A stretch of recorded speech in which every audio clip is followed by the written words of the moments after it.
सोनू जब खेतों में काम करके लौट रहा था तभी उसे रास्ते में कुछ अनार के पेड़ दिखाई देते हैं। सोनू को बहुत ही जोरों से भूख लगी थी, इसलिए वो इतने सुंदर अनार के पेड़ को देखकर वहीं पर रुक जाता है। सोनू को इतने बड़े बड़े और ताजे अनार देखकर और भी भूख लगने लगती है। सोनू जैसे ही अनार तोड़ने वाला होता है उसे एक आवाज सुनाई देती है।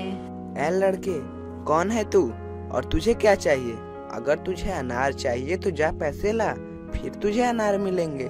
जल्दी यहाँ से जा, नहीं तो मैं तेरी टांगे तोड़ दूंगा। नहीं नहीं दादा, मुझे बहुत जोरों से भूख लगी थी, इसलिए मुझे अनार खाने का मन कर दिया।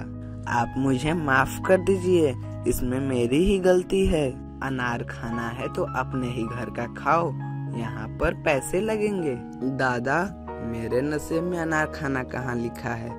मेरे पास तो एक भी पैसे ही नहीं है और ना ही मेरे पास कोई पेड़ है। चल यहाँ से निकल, दोबारा मेरे अनार के पेड़ की तरफ देखना भी मत। तू क्या समझेगा अनार का कीमत? तुम जैसे गरीबों के लिए ये अनार का पेड़ नहीं बना है। अमीर आदमी की बात सुनकर सोनू को बहुत ही बुरा लगता है। सोनू अपने हालात के बारे में सोच सोच कर बहुत ही उदास होने लगता है। सोनू बहुत ही दुखी हो रहा था।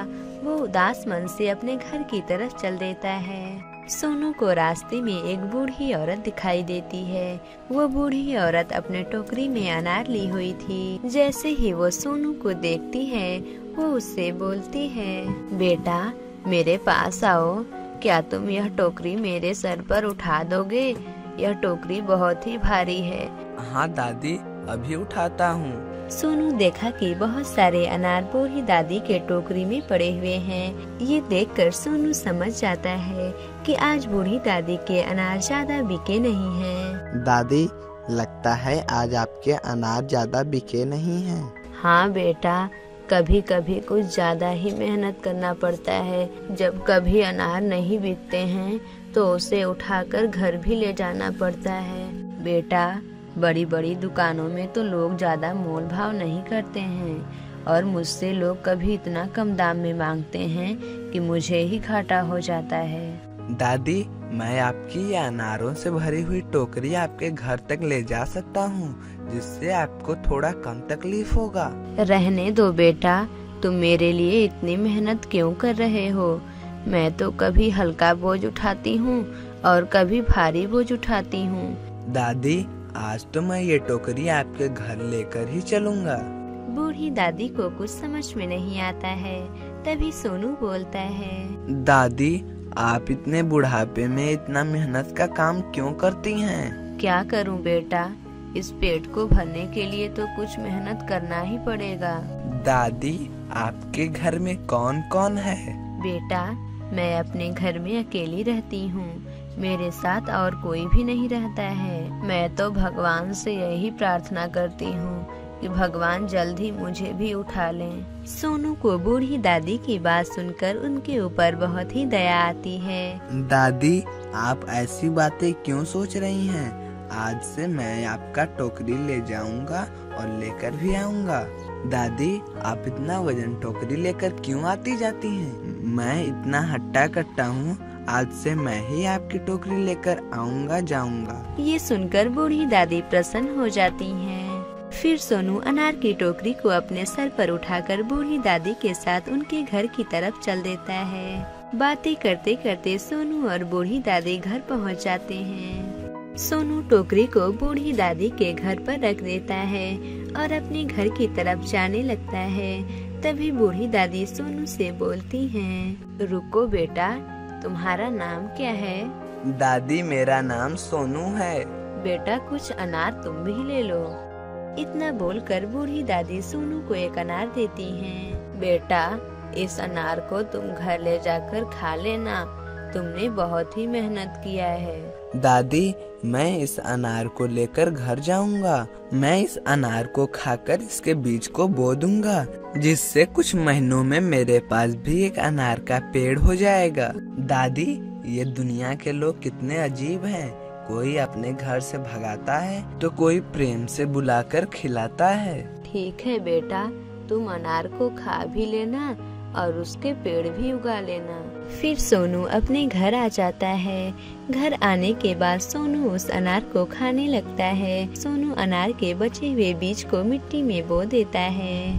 फिर दूसरे दिन जब सोनू देखता है तो उन पौधों में से एक पौधा बहुत ही बड़ा हो गया था। फिर देखते ही देखते कुछ दिनों में वो पेड़ एक बहुत ही बड़ा अनार का पेड़ बन जाता है।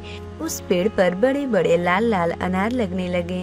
दादी के दिए गए अनार से इतनी जल्दी अनार का पेड़ तैयार होगा, ये तो सोनू सपने में भी नहीं सोचा था। फिर सोनू अनार तोड़ने लगता है। सोनू जैसे ही एक अनार तोड़ता है, उसके जगह पर दूसरा अनार आ जाता है। सोनू बहुत सारा अनार तोड़ता है, लेकिन अनार खत्म होने का नाम ही नहीं ले रहा था। ये देखकर सोनू हैरान हो जाता है। हे भगवान, ये कैसा अनार का पेड़ है। मैं इसमें जितना अनार तोड़ता हूँ उसके जगह पर दूसरा अनार आ जाता है। भगवान, ये तो आपने मुझे एक चमत्कारी अनार का पेड़ दे दिया है। अब तो बूढ़ी दादी को घूम घूम कर फल बेचने की भी नहीं जरूरत पड़ेगी। भगवान का बहुत बहुत धन्यवाद जो मुझ जैसे गरीब पर अपना दया दिखा दिया। फिर एक दिन सोनू बूढ़ी दादी के घर जाता है और बूढ़ी दादी से बोलता है, दादी, आज से आप टोकरी में फल नहीं बेचेंगी। तुम ये क्या बोल रहे हो बेटा? भला मैं टोकरी में घूमकर फल क्यों नहीं बेचूंगी? ऐसा क्या हो गया है? भगवान की दया से अब आपका ये बेटा कमाएगा और आप बुढ़ापे में भगवान का पूजा अर्चना कीजिए। दादी, आप मेरे घर चलिए। आज से आप मेरे घर पर ही रहेंगी। फिर सोनू बूढ़ी दादी को अपने घर लेकर आता है और बहुत सारी टोकरियां अनार से भरी हुई दादी को दिखाता है। ये सब देखकर दादी बिल्कुल हैरान हो जाती हैं और सोनू से बोलती हैं, बेटा, तुम्हारे पास इतने सारे अनार कहाँ से आ गए? दादी, आपके ये जादुई अनार का कमाल है। आपने जो मुझे वो अनार दिया था उसके बीज को मैंने बो दिया था। वो बीज एक बहुत बड़ा पेड़ बन गया और उस पेड़ में हमेशा फल रहते हैं, कभी खत्म ही नहीं होता। फिर सोनू बूढ़ी दादी को अनार के पेड़ के पास लेकर जाता है। अनार के पेड़ को देखकर बूढ़ी दादी बहुत ही खुश होती हैं। सोनू को एक बूढ़ी माँ मिल गई थी और बूढ़ी दादी को एक बेटा मिल गया था। ये देखकर सोनू और बूढ़ी दादी बहुत ही खुश होते हैं। अब सोनू के पास किसी भी चीज की कमी नहीं थी। सोनू के पास एक बहुत ही बड़ा घर था। फिर सोनू एक अच्छी लड़की को देखकर उससे शादी कर लेता है। फिर सोनू अपने परिवार के साथ हंसी खुशी रहने लगता है। इस कहानी से हमें ये सीख मिलती है कि हमें हमेशा बूढ़े और असहाय लोगों की मदद करनी चाहिए। अगर आपको ये कहानी अच्छी लगी हो तो इसे जरूर लाइक करें और इस चैनल हिंदी टेल्स गुरुजी को सब्सक्राइब करें और हमें कमेंट करके जरूर बताएं कि आपको ये कहानी कैसी लगी और लाइक करना तो बिल्कुल मत भूलिए।